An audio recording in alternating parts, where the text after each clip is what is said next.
ধন্যবাদ আপনাকে। হঠাৎ করে না আসলে। এটা তো আসলে আমাদের নিয়মিত অভিযান হওয়ার কথা।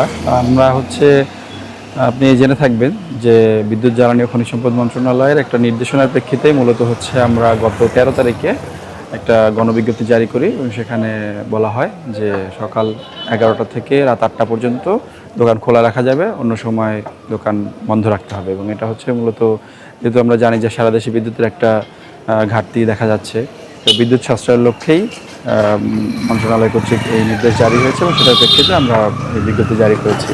তা আমরা সবাইকে একটু সময় দিয়েছি যে কোনো একটা নির্দেশনা জারি করলেই তো সেটা দেখা যায় যে সাথে সাথে যদি আমরা বাস্তবায়ন করি তখন মানুষজন তো অভ্যস্ত হতে একটু সময় নেয়, যে স্বাভাবিকভাবেই যে সবাই চিন্তা করে যে অন্তত ৯টা-১০টা পর্যন্ত দোকান খোলা থাকবে, সবাই বাজার সদাই করবে।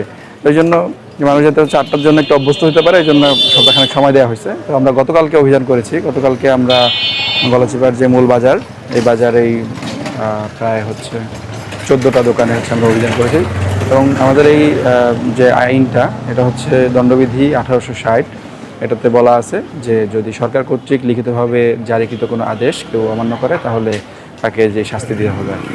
তো সেই প্রেক্ষিতেই আমরা মোটামুটি বেশিরভাগ দোকানই বন্ধ ছিল, তো তারপরেও যে ১৪টা দোকান তারা খোলা রাখার কারণে তাদেরকে হচ্ছে জরিমানার আওতায় আনা হয়।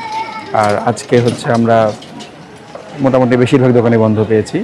আজকে হচ্ছে ৬টি দোকানে অভিযান পরিচালনা করা সমান থাকবে। এবং একই সাথে যেহেতু গলাচিপার মূল বাজারে আমরা ২ দিন গেলাম, সামনে আমরা গলাচিপার অন্যান্য উপজেলার অন্যান্য বাজারেও যাওয়া শুরু করবো আর কি।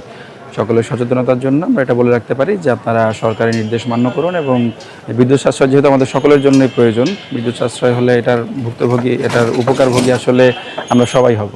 তো আইন মানুন এবং হচ্ছে নির্ধারিত সময়ের মধ্যে আপনাদের ব্যবসা পরিচালনা কার্যক্রম